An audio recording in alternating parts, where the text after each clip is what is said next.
October 18 దేవుని వాక్య ధ్యానం. ఆయన నీకు నోటి నిండా నవ్వు కలుగచేయును.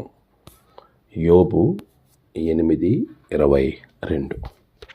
మన ప్రభువైన యేసుక్రీస్తు నామములో మీ అందరికీ ఈ ఉదయము శుభములు తెలియచేస్తూ ఉన్నాను.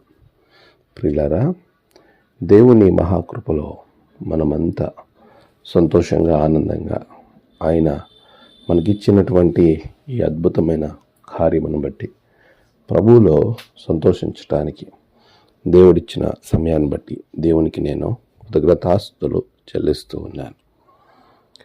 ప్రభు సన్నిధిలో మనమంతా ఎప్పుడు కూడా ఐక్యత, సమాధానము కలిగి ముందుకు వెళ్ళాలి అనేది దేవుని యొక్క అభిలాష.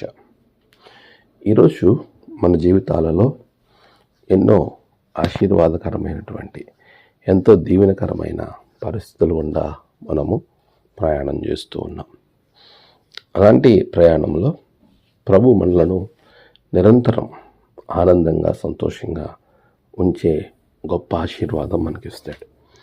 మనకున్న పరిస్థితులు ఏ విధంగా ఉన్నాయో దానిని బట్టి మనము దేవునికి సమీపంగా జీవిస్తూ ఉంటాం.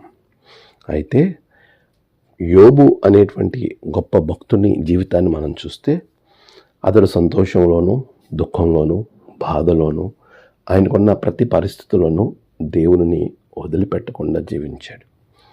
మీరు గమనిస్తే ఆయన స్వయంగా తన స్నేహితులతో చెప్తున్న మాట ఏంటంటే, దేవుని ఎదురుండి మనము మేలు మాత్రమే అనుభవించతగదుమా, కీడును అనుభవించతగదా? నిజమే ప్రియ. పౌలు అంటూ ఉన్న మాట, ఇదిగో నేను నా జీవితంలో ప్రతి విషయానికి దేవునికి కృతజ్ఞతాస్తుతులు చెల్లిస్తాను.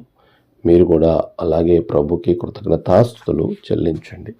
అన్ని విషయాల్లో, అది మేలైనా కీడైనా, ప్రతి విషయమందు దేవునికి మనము కృతజ్ఞత చెల్లించాలి. అదే వరవడి కలిగి ఉన్నటువంటి యోబు జీవితంలో బిల్దదు చెప్తున్నాడు, నీ నోటి నిండా నవ్వును ఆయన కలగజేస్తాడు. ఎందుకంటే నీ నీతి అంత గొప్పగా ఉంటుంది. ఎందుకంటే నువ్వు దేవుని మీద ఆధారపడినటువంటి జీవితం అలా ఉంటుంది. ఈరోజు మనము ప్రభు మీద పరిపూర్ణంగా ఆధారపడి ఆయన యందు నమ్మకంగా మనం ఉండగలిగితే ప్రభు నీ నోటి నిండా నవ్వు నుంచుతాడు. నీ నోరు దుఃఖంతో కాక నవ్వుతో నింపబడుతుంది. నీ కన్నీటిని ఆనంద బాష్పములుగా మారుస్తాడు. నీ హృదయము విచారంతో కాకుండా మహా సంతోషంతో నింపబడినట్లుగా ఆయన దీవిస్తాడు. ఈరోజు నీవు ఎలాంటి పరిస్థితి గుండా వెళ్తున్నావో ఆ పరిస్థితిని ప్రభు తొలగించి నీ నోటి నిండా దేవుడు నవ్వు నుంచి దీవించునుగాక. ఆమేన్. ప్రార్థన. సర్వశక్తిమంతుడా, గొప్ప దేవా, నీ బిడ్డల జీవితంలో ప్రతి పరిస్థితిని ప్రభు తండ్రి దుఃఖకరమైన దినములను తీసివేసి నవ్వు, సంతోషము అనబడిన గొప్ప దీవెనకరమైన దినములను అనుగ్రహించండి. నేడు వారి ప్రయాణాలలో, పనులలో, తలపెట్టిన కార్యాలలో గొప్ప జయమును బిడ్డలకు అనుగ్రహించండి. నేడు జన్మదినము, వివాహదినము, ఆయా విశేష దినములు జరుపుకున్న బిడ్డలను బహుగా దీవించండి. తమ ప్రియులను కోల్పోయి ఆదరణ కొరకు ఎదురు చూస్తున్న బిడ్డలకు ఆదరణ, నెమ్మది అనుగ్రహించండి. ఈ దినము నీ రక్షణతో నింపి బిడ్డలను ఆరోగ్యములతో నింపమని క్రీస్తు పేరట అడిగి వేడుకొంచున్నాం తండ్రి. ఆమేన్. తండ్రి, కుమార, పరిశుద్ధాత్మ త్రియేక దేవుని దీవెన మీకు తోడుగా ఉండి నడిపించునుగాక.